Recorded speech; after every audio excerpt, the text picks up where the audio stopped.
This is Boomer Life on CL 650.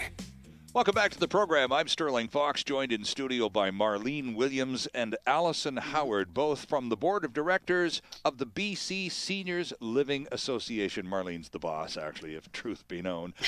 We were talking about the three basic levels of care provided across our province in seniors communities. We talked about independent living, which is fairly self-explanatory. And then you talked about assisted living, in which when an individual requires two prescribed services, then that level that person is now on is categorized as assisted living, right?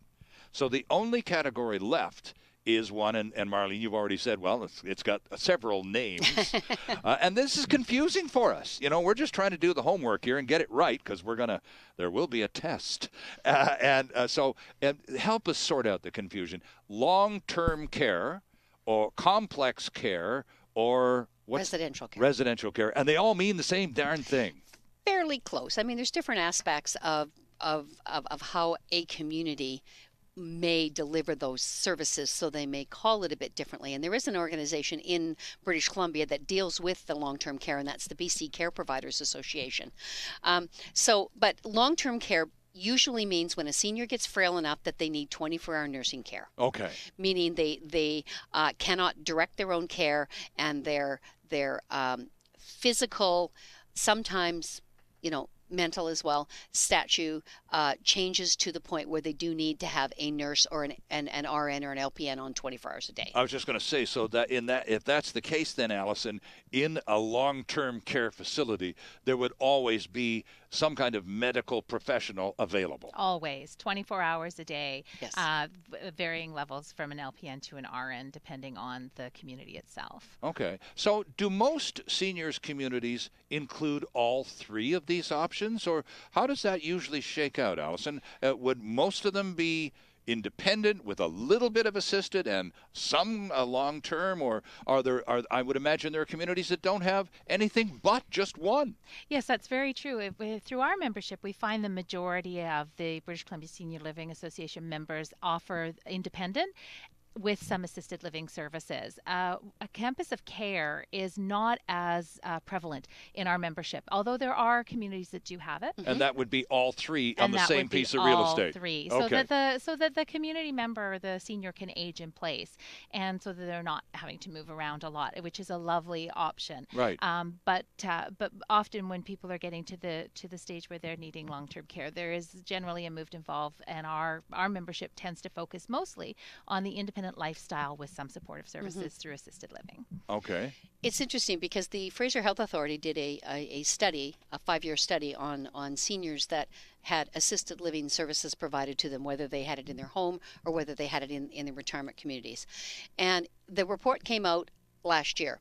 And one of the studies showed that when seniors lived in a independent or assisted living retirement community and had all the services that were provided, the nutrition, the meals, the socialization, everything that you get in those communities, right, those seniors tended to stay out of the long-term care buildings 3 to 5 years. Is that right? So, and Isn't seniors that something, and seniors that stayed in their home tended to move from their home right into long-term care. So they kind of missed the whole portion of have fun and active and socialization. And so we found that a very interesting statistic, because it is proven that when you have a goal in life, when you can give back to the community, when you get up in the morning and say, oh, I'm going to, to help the community center with their children today. Oh, I'm going to go volunteer at the SPCA. Right. Oh, I'm going to go take a painting class because that's always been my love. When you have motivation and when you have passion, it keeps you active and it keeps you healthy. And so I think that's what happens in our communities where the seniors are very vibrant and very independent.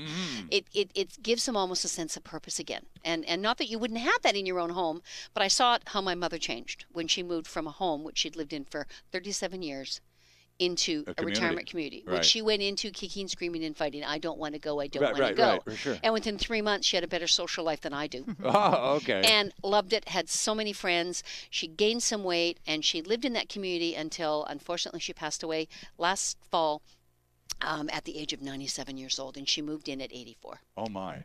And I suppose though, Allison, in some cases, the senior doesn't come to terms even with considering a community, a retirement community, until some fateful event has occurred. There's been a fall or an illness or an operation, and the docs say you can't go back home. You just you're not well enough. You're going to need to be cared for a while. And so in other words, they're sort of being forced into it rather than voluntarily just enjoying the walk, and they have no choice. And I know from surveying that a lot of people who wait until those events, well, as your mom did, 3 months later, well, I should have moved here years ago. This is fun. It's so true. We know that our members are changing people's lives every single day and changing them for the better. And at the beginning, it might be a small change, as Marlene said. Maybe it's that mom or dad is eating better. And then maybe they actually create a group of friends and they're not socially isolated anymore. Maybe they're getting out and they're doing Nordic pole walking, or they're taking advantage of a swimming program that's either in the community or you're going out to do the swimming. They start to live, as Marlene said, on purpose again. And when you live on purpose, you live a higher quality of life. And we find one of the greatest challenges that we find, quite frankly, in our industry is that people wait for the catastrophic event. Right. And they miss 3 to 5 years of active, purposeful, engaged living that really is meaningful. And so you're dead on when you say, Dad moved in and his number one thing is, I wish I'd come here sooner. I walk through communities all the time. Yeah. How do you like living here? What do you think? I wish I'd come sooner. I wish I'd come sooner. Sure. Because they actually do get better. And we've all seen those stories of people who've had that fall or that hip replacement, or they've lost a spouse. We've seen them decline, and then they've come into our communities and they blossom.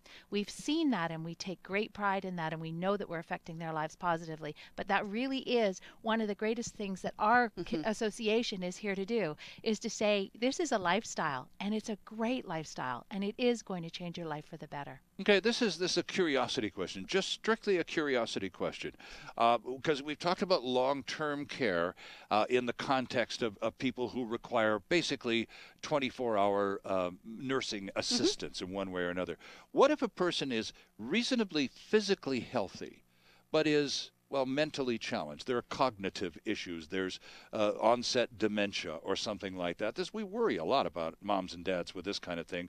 Are there seniors communities, Allison, in BC that accommodate those sorts of challenges, or do you pretty much have to go look for a government facility to deal with a parent who has cognitive issues? Well, the answer is yes to both questions. Oh, okay. There are lots of funded government communities that offer what we call dementia care, or we call memory care. Okay. And there's some private ones as well.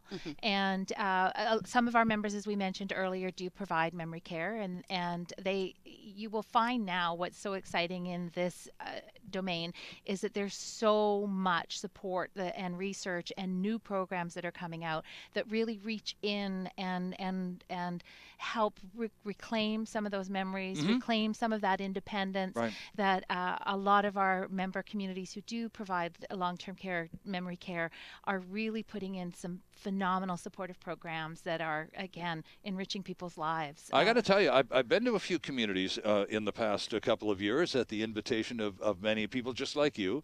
And one thing that's impressed me that I've come to understand a little bit more is the degree of emphasis placed on brain health. I mean, yes, the nutrition is there, and yes, the exercises, the Stairmaster, or just walk around the courtyard or whatever. But there are also now far more deliberate plans and activities specifically just to keep your brain engaged. And you said just moments ago, Marlene, that the healthier your brain, the healthier you are. So again, you don't have to be infirm when you move into one of these communities. First and foremost, it would be more fun if you weren't. But even if you were a little under the weather, they're gonna go after not only your physical well-being, but they're going to make sure that your brain is engaged as well, and I like that. Yeah, we have some of our members. We have stories. They hear stories and that they tell us that, they have seniors that move into their community that moved in that was barely walking. Maybe they were in a wheelchair, and Right. then and over 6 or 8 months doing programs like Brain Fitness, like doing Sing Fit, like doing exercise, chair exercises.